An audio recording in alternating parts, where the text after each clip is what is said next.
ঈদের পর দিন আমার এক জোড়া জুতা দরকার ছিল। তো ঈদের পরদিন আমি এমনি ভাবছিলাম আমাদের কুমিল্লা শহরে কান্দিরপাড় কোনো দোকান যদি খোলা পাই তাহলে এক জোড়া জুতা কিনব। তো গেছি, গিয়ে একটা দোকান খোলা পাইছি, দোকান জুতার দোকান। ঢুইকা ওনারে বললাম, ভাই আজকে ঈদের পর দিন, আজকেই আবার দোকান খুলে ফেললেন, আজকেও কি আরো বেচা কিনা বাকি রয়েছে?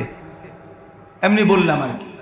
উনি বলতেছে, না হুজুর, আমি কাস্টমারের জন্য, বেচা কেনার জন্য দোকান খুলি নাই, খুলছি গত 1 মাস, রোজার মাস 15-20 দিন টানা রাত দিন বেচছি, ঠিক মতো কোনো কিছু মিলাইতারি নেই, কোনো রকম সব মাল বেচছি তুইছি।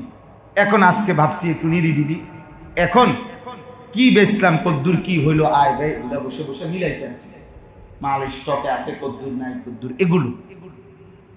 তাহলে আমার বুঝে আসলো যে হায়, এক জুতার দোকানদারও রমজান শেষ হওয়ার পর হিসাব মিলাইতেছে তার 1 মাসের বেচা কিনা। এক বুটমুড়িওয়ালাও নিশ্চয় মিলাইছে যে আমার পুরা মাসে বুটমুড়ি বেচা কেমন হইলো আয় ব্যয়। এক ইমানদার আমাদের হিসাব করা উচিত। রমজান পরবর্তী আল্লাহ তাআলা বলছিলেন, আমার ইচ্ছা রমজানে বান্দা তোমাকে 3টা জিনিস দেব, লাআল্লাকুম তাত্তাকুন। 1, তোমাকে মুত্তাকি বানাবো, গুনাহ থেকে বাঁচবা, নেক আমলে অভ্যস্ত হবা, এরকম একটা জজবা তোমার মধ্যে তৈরি হবে, এটা আমি আল্লাহ তাআলা চেয়েছি। 2, লাআল্লাকুম তাশকুরুন, তুমি আমার শুকর আদায় করবা, এই শুকরের মেজাজ, আল্লাহর প্রতি কৃতজ্ঞ হওয়ার মেজাজ তোমার মধ্যে তৈরি হবে, আমি আল্লাহ তাআলা এটা রমজানের মাধ্যমে তোমার দ্বারা করাইতে চেয়েছি। 3 নাম্বার, লাআল্লাহুম ইয়ারশুদুন, যেন আমার প্রতিটা বান্দা হেদায়েতের রাস্তা, জান্নাতের রাস্তায় চলতে পারে, পাইতে পারে, রমজান দ্বারা আমি এটা দিতে চেয়েছিলাম। তো আমি আল্লাহ তো চেয়েছি এবং ব্যবস্থাপনাও করছি, সব কিছু সাজাইয়া দিছি। এবার তুমি বলো তাকওয়ার কি অবস্থা, শুকরের কি অবস্থা, হেদায়েতের কি অবস্থা? বল। শুক্রবার দিন সন্ধ্যা থেকে নিয়ে আজকের মঙ্গলবার পর্যন্ত এই কয়েকদিনে যাদের আবার আগের মতো 5 ওয়াক্ত নামাজ যাদের কপালে জুটলো না, আবার আগের মতো যারা বিড়ি, সিগারেট, চা দোকানের আড্ডা, নাটক, সিনেমা, সুদ, কিস্তি, কিশোর যুবক ছেলেরা বাপ, তোমরা যারা আবার আগের মতো নারী, ছবি, মোবাইল, অশ্লীলতা, বেহায়াপনায় আগের মতোই বেনামাজি জিন্দিগি, ঈদের দিনে গান, বাদ্য, বাজনা, বাজি সব করলা, আল্লাহরে সাক্ষী রেখে বলো যে 30 দিনের পরে আল্লাহর দেওয়া এত বড় শ্রেষ্ঠতম মাসের এইটার এই ঔষধের টেম্পার 1 সপ্তাহ থাকবে না, 1 দিনও থাকবে না। সাহাবায়ে কেরাম জিজ্ঞেস করছেন, ইয়া রাসূলুল্লাহ, মাঝে মাঝে আমাদের অবস্থা এমন হয় যে আমরা 10 জন 15 জন একত্রে কথা বলার জন্য আমাদের এমন কোনো জায়গাই নেই, রাস্তার পাশে না বসলে কথা বলাই আমাদের পক্ষে সম্ভব হবে না, আমাদের এছাড়া কোনো উপায় নেই। মা লানা বুদ্দুন ফি মাজালিসি আন নাতাহাদ্দাসা ফিহা, কথা বলার জন্য আমাদের নিরুপায়, আমরা রাস্তার পাশে আমাদেরকে নিরুপায় হয়ে কখনো কখনো বসতে হয়। তখন আমরা কি করব? আল্লাহর নবী সাল্লাল্লাহু আলাইহি ওয়াসাল্লাম বলেছেন, ফাআতুত তারিকা হাক্কা, যদি না বসে কোনো উপায়ই না থাকে, বসতেই হবে, তাহলে তোমরা রাস্তার হক আদায় করো। রাস্তার কি আদায় করো? হক আদায় করো। তো সাহাবায়ে কেরাম জিজ্ঞেস করেছেন, ইয়া ওমা হাক্কুত তারিক, রাসূলুল্লাহ সাল্লাল্লাহু আলাইহি ওয়াসাল্লামকে বলছেন যে রাস্তার হক কি? তাহলে নবী সাল্লাল্লাহু আলাইহি ওয়াসাল্লাম বললেন, 1 নম্বর গদ্দুল বাসার, চোখ নামায় রাখা। রাস্তা দিয়ে মানুষ চলাচল করবে, নারীরা, তো তাদের দিকে তাকিয়ে না থাকা, চোখের হেফাজত। এক কথা, যে দৃশ্য যাকে দেখার অনুমতি আমার জন্য নাই তাকে কি না দেখা, এটা হলো রাস্তা। 1 নম্বর দৃষ্টি অবনত করা, গদ্দুল বাসার। 2 নম্বর কাফুল আদা, রাস্তা থেকে কষ্টদায়ক জিনিস সরিয়ে দাও। কলার ছিলকা, বাদামের খোসা, আলপিন, এরকম যে কোনো কিছু ময়লা পড়ে আছে, তো সেটা কি করে দেওয়া? পরিষ্কার করে দাও, সরিয়ে দাও। 3 নম্বর রাদ্দুস সালাম, কেউ সালাম দিলে সালামের কি দেওয়া? জবাব। 4 নম্বর আমরুন বিল মারুফ, যে কোনো মানুষকে নেক কাজের আদেশ করা। ওয়া নাহিয়ুন আনিল মুনকার, 5 নম্বর হচ্ছে গুনার কাজ থেকে নিষেধ করা। এক মুমিনের জীবনে অল্প সময় হোক আর বেশি সময় হোক, সর্বাবস্থায় তার ভিতরে মানুষকে নেক কাজের প্রতি উৎসাহিত করা, গুনার কাছ থেকে ফেরানোর চেষ্টা করা, এই ফিকির একটা মুসলমানের সর্বসময়ের একটা ফিকির।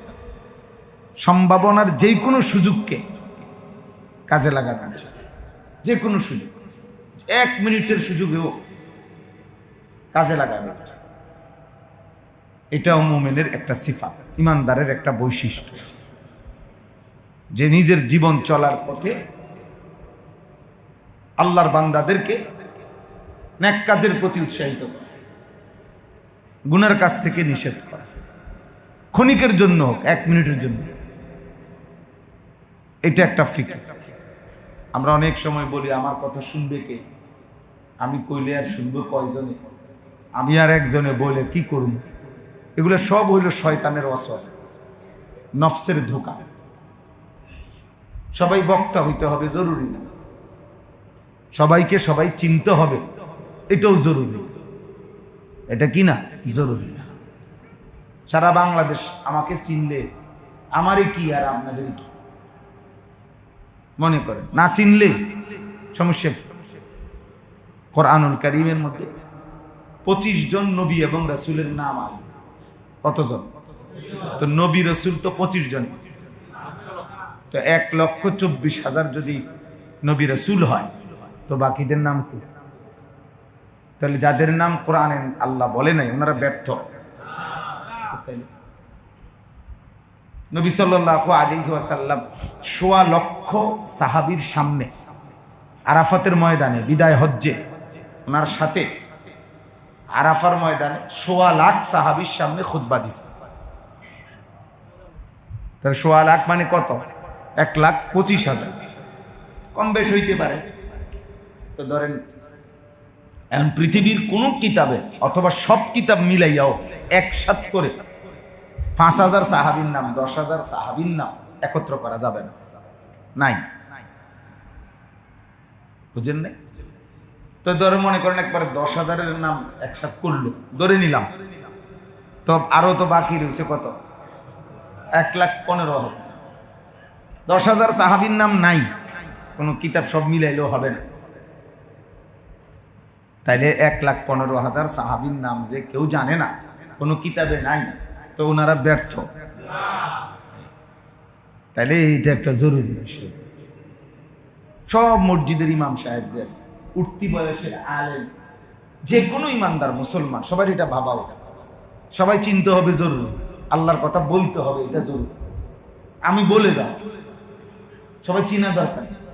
আমার কথা কয়জন শুনবে? একজনের শুনবে, তা অসুবিধা কি? একজন শুনলে সমস্যা কি?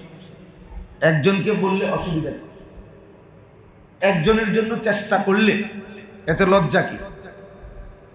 বলেন, এটা লজ্জার বিষয়? হাদিসের মধ্যে আছে, নবী সাল্লাল্লাহু আলাইহি ওয়াসাল্লাম বলছেন, ফাওয়াল্লাহি লা আন ইয়াহদিয়াল্লাহু বিকা রাজুলান ওয়াহিদান খায়রুন লাকা মিন হুমুরিন নাআম। আল্লাহর কসম, তোমার দ্বারা একজন ব্যক্তি, রাজুলান ওয়াহিদান, ওয়াহিদ মানে একজন, একজন ব্যক্তি হেদায়েত পাওয়া গোটা আরবের সমস্ত দামি উট তোমাকে হাদিয়া দেওয়ার চাইতে উত্তম। কয়জন? একজন। কোরআনুল কারীমে সূরা ইয়াসিনের মধ্যে শুরুতে ঘটনা আছে, 3 জন রাসূল একটি অঞ্চলে দিবানিশি মানুষকে আল্লাহর দিকে দাওয়াত দিছেন, কালিমার দাওয়াত দিছেন। তিনজন রাসূলের দাওয়াতে, নবীর দাওয়াতে ঈমান গ্রহণ করেছে মাত্র একজন। কয়জন? ওয়াজাআ মিন আকসাল মাদিনাতি রাজুল। এই কয়জন? এই একটা লোকে ঈমানদার হয়েছে। তিনজন রাসূল। ওয়াদরিব লাহুম মাসালান আসহাবাল ক্বরিয়া ইয জাআহাল মুরসালুন ইয আরসালনা ইলাইহিম ইসনাইনি ফাকাযযাবুহুমা ফাআজ্জাজনা বিসালিসিন। এই মোট তিনজন। ফাকালু ইন্না ইলাইকুম মুরসালুন। তিনজন রাসূল, অথচ কালিমাওয়ালা হয়েছে কয়জন? তো বলেন 950 বৎসরে হযরত নূহ আলাইহিস সালামের হাতে ঈমানদার হয়েছে সর্বোচ্চ 80 জন।